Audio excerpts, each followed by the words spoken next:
Hey, what's up you guys, it's Dorothy and welcome back to my channel. If you are new here, don't forget to give this video a big thumbs up, comment down below what you want to see in the future, click that subscribe button, and don't forget to turn on my post notifications. That way you guys get notified every single time I upload a video. In today's video, we're going to go into chapter 14 of As Good as Dead by Holly Jackson. I think we are getting to close to the halfway point of this book. So I'm really excited to keep digging into this to see what's going to happen, and I'm sorry for like the lighting changes. I'm using natural lighting, so it's going from being sunny to cloudy to sunny again. So if the light changes too much, I'm so sorry about that, but let's get right into this video. This video may contain sensitive topics and foul language. If you do not wish to continue, please click off of the video now. You have been warned.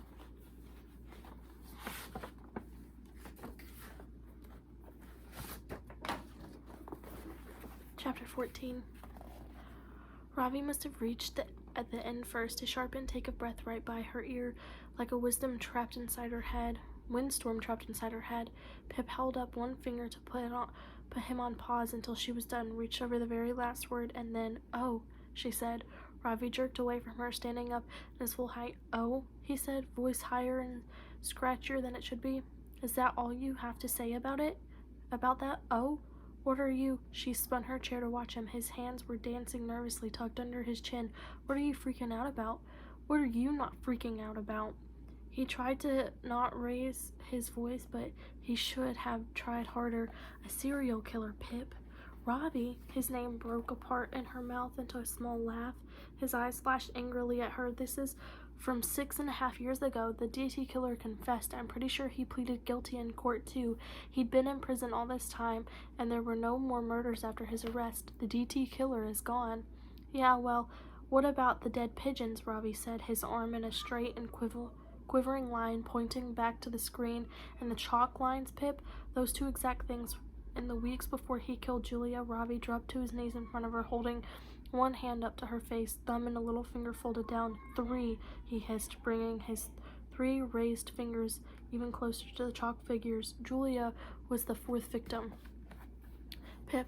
There 3 before her, and now that there have been 5 women killed, and there are 5 little stick figures outside your house right fucking now." "Look, calm down," she said, taking his raised hand, tucking it between her knees to hold it still. "I've never heard of those things," Julia Hunter's sister said. "They're not in any articles or podcasts. Maybe the police decided they weren't relevant in the end, but they are relevant to you." I know. I'm not saying that." She locked onto his eyes, tilted her chin. "Obviously there's a connection between what Harriet Hunter said and what's happening to me. Well, I haven't had any mysterious phone calls yet." Ravi cut across her, his hand trying to escape. "But the DT killer is in prison. Look." She released his hand and turned back to the laptop, typing DT killer into a new search page and pressing enter. Billy Karras. Yes, that's his name," she said, scrolling down the page of results to show Ravi. "See, age 30, when he was arrested, he confessed in a police interview, and see, yep, he also pleaded guilty to all 5 murders.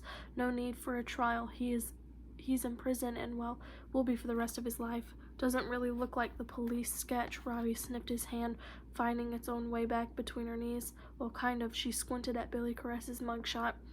Greasy dark brown hair pushed back from his forehead, green eyes that almost jumped right out of his face, startled by the camera. No one ever really does anyway. That seemed to help Ravi a little, putting a face to the name, the proof unrolling before his eyes as Pip clicked onto the second page of results. She stopped, scrolled back up. Something had caught her eye. A number. A month. "What?" Ravi asked her, a tremor in his hand as it passed through to her. "Oh, it's nothing," she said, shaking her head. She knew she meant it. "Nothing really, just I never realized before the final victim of the DT killer, Terry Yates. She was killed on April 18, 2014. He looked at her, the same glint of recognition in his eyes, mirroring back her own. She watched herself, the warped version of her, trapped in the darks of his eyes. Well, one of them had to say it out loud. "The same night Andy Bell died," she said. "That is weird," he said. He dropped his gaze in the Pip, and then Pip that lived in them slipped away. This is all weird, all of it. Okay, he's in prison, but so why is someone doing the exact same to you as happened to Julia Hunter before she died, to all the victims potentially? And don't tell me it's a coincidence, because that's a lie. You don't believe in coincidences. He had her there. No, I know I don't. I don't know. She stopped to laugh at herself, unsure why she had. It didn't belong here. Obviously, that can't be a coincidence. Maybe someone wants me to think I'm being stalked by the DT killer. Why would someone want that? Ravi, I don't know. She felt defensive all of a sudden. Hot, the fence going up again, but this time to keep Ravi out. Maybe someone wants to drive me crazy, push me over the edge. They wouldn't have to push you very hard at all. She walked herself right up to the edge, toes hanging over the drop. One sharp breath to the back of her neck would probably just do it. Just one question between her and that long fall down: who will look for you when you're the one who disappears? And no one has been killed since this Billy guy was arrested. Ravi double-checked. No, Pip said, and it's a very distinctive MO, the duct tape around the face. Move over a sec, Ravi said, rolling her chair away from the desk, her hands falling from her laptop. Hey, I'm just seeing something, he said, kneeling in front of the screen. He flicked to the top of the page, deleted the current search items, and typed in Billy Carras, innocent. Pip sighed, watching him scroll quickly through the results. Ravi, he confessed, and he pleaded guilty. The DT killer is behind bars, not outside my house. There was a crackling sound in Ravi's throat, somewhere between a gasp and a cough. There's a Facebook page, he said. For what? Pip dug in her heels to scoot the chair back. A page called Billy Kravis is Innocent. He clicked on it, and Billy Kravis' mugshot filled the screen as the banner image. His face looked softer the second time, somehow younger. Well, of course there is, Pip said, pulling up at Ravi's side. I bet there's a Facebook page proclaiming the innocence of every single serial killer. I'd bet there's even one for Ted Bundy. Ravi hovered the arrow above the About tab, pressed his thumb into the trackpad to bring up. Oh shit, he said, scanning the page. It's run by his mom. Look, Maria Carras. Poor woman, Pip said quietly. Of course she thinks her own kid is innocent.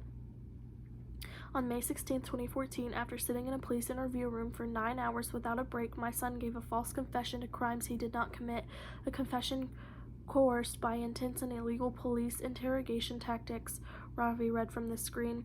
He immediately recanted the next morning after some sleep, but it was already too late. The police had what they needed.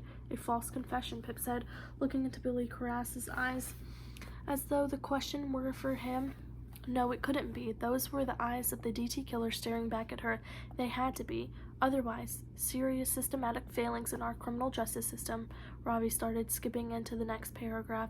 Need 3,000 signatures on the petition to Congresswoman. Oh man, she only has 29 signatures so far.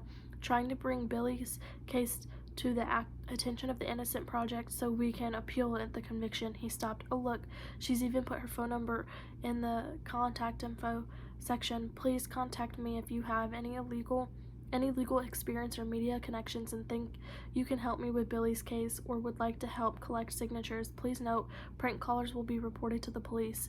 He turned from the screen, locked eyes with Pip. What? She said, reading the answer in the downturn of his mouth. Well, of course she thinks he's innocent. She's his mom. That's not proof. But it's a question mark, he said firmly, dragging Pip and the chair closer. You should call her, talk to her, see what her reasons are. Pip shook her head. I don't want to disturb the poor woman, give her false hope for no reason. She's clearly been through enough. Yeah, Ravi ran his hand up her leg.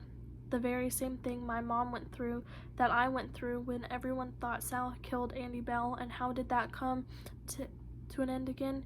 He said, tapping a finger to his chin while he pretended to grapple for the memory. Oh yeah, with an unsolicited knock at the front door from an overly persistent Pippus Maximus.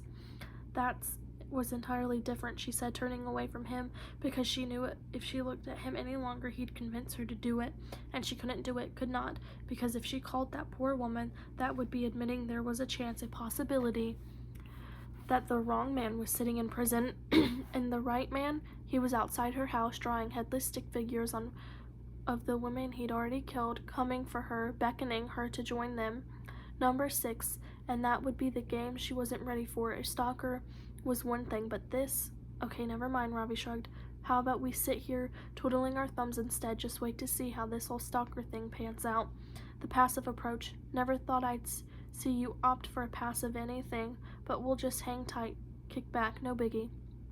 I didn't say that, she rolled her eyes at him, but What you did just say, he said, was this was for you, that you could do this, you can do this alone. This is what you're good at, investigating. He was right.